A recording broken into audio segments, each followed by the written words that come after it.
ఊహించని స్థాయిలో ఈసారి 'బిగ్ బాస్' చరిత్రని తిరగవేస్తూ వచ్చేసింది. ఎన్నడూ లేని విధంగా సీజన్ 4లో చూసిన టీఆర్పీకి మించిన టీఆర్పీ ఈ సీజన్‌లో అందింది. అయితే దీనికి ఘనత మనం అమర్‌దీప్‌కే ఇవ్వచ్చని చెప్పుకోవచ్చు. తన చేష్టలు, తన ప్రవర్తన వల్ల ఈరోజు 'బిగ్ బాస్' మంచి సక్సెస్‌ని అందుకుంది.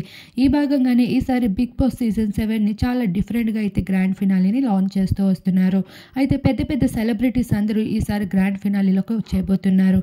కొంతమంది మూవీ ప్రమోషన్స్ కానీ, కొంతమంది షో ప్రమోషన్స్ కానీ, ఇంకొంతమంది తమకి తాము ఫేమ్ చేసుకోవడం కోసం ఇలా అడుగు పెట్టేస్తూ ఉన్నారు. ఆల్రెడీ ఎక్స్ హౌస్‌మేట్స్ అందరూ కూడా సిద్ధమైపోయారు హిలేరియస్ పర్ఫార్మెన్స్ ఇవ్వడానికి. అయితే సీజన్ 4లో ఉన్న మోనాల్, అభిజిత్ వీరందరూ కూడా హౌస్ లోపలికి ఎంటర్ కాకపోతున్నారు. అయితే ఈసారి షో మరింత స్పెషల్ కావాలనుకుంటున్న నాగార్జున సైతం ఈసారి డిఫరెంట్‌గా పర్ఫార్మ్ చేస్తూ వస్తున్నారు తన హోస్టింగ్‌కి. 50 లక్షల ప్రైజ్ మనీని అయితే ఒక్కసారిగా కిందకి డ్రాప్ చేస్తూ ఒకేసారిగా ఎంతో గ్రాండ్‌గా లాంచింగ్ జరిగింది. ఇక రవితేజ సైతం అడుగు పెట్టేశారు. అది కూడా ప్రైజ్ మనీని తీసుకొని హౌస్ లోపలికి వెళ్తున్నారు. అదే ఎవరో ఒకళ్ళని టెంప్ట్ అయ్యి హౌస్ నుండి బయటికి రప్పించడానికి. గతంలో మనం రవితేజ రావడం చూసాం, ఎంతటి ఫన్ చేశారో. ఇప్పుడు అదే ఫన్ అయితే ఇప్పుడు మరోసారి రవితేజ అయితే చేసేయబోతున్నారు బ్రేస్కెట్ తీసుకొని.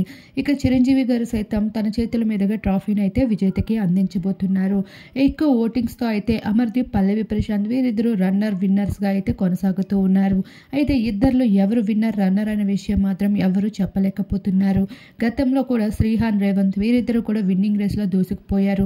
కొన్ని మార్కులతో అయితే రేవంత్ ఓడిపోయినప్పటికీ శ్రీహాన్ తను ఓడిపోతాడేమో అనే భయంతోని ప్రైజ్ మనీ తీసుకొని ఏ విధంగా డ్రాప్ అయిపోయాడో, ఫైనల్‌గా శ్రీహాన్ నువ్వే విన్నర్, కాకపోతే నువ్వు ప్రైజ్ మనీ తీసుకొని డ్రాప్ అయిపోయావు అంటూ ఎలా అయితే చెప్పారో ఇప్పుడు అలానే ఓటింగ్స్ అయితే కొనసాగుతున్నాయి. అడ్డర్ ఫ్లాప్‌గా నిలిచిన సీజన్ 6కే అంత క్రేజ్ ఉందంటే సీజన్ 7 సక్సెస్‌ఫుల్‌గా సక్సెస్ అయిన షో. ఈ షోకి ఓటింగ్స్ ఏ మాత్రం ఉన్నాయనేది మనమే ఊహించుకోవాలి. అక్షరాల 20-30 కోట్ల ఓటింగ్ అయితే తెలుగువారి వైపు నుండి దూసుకొస్తూ ఉన్నాయి.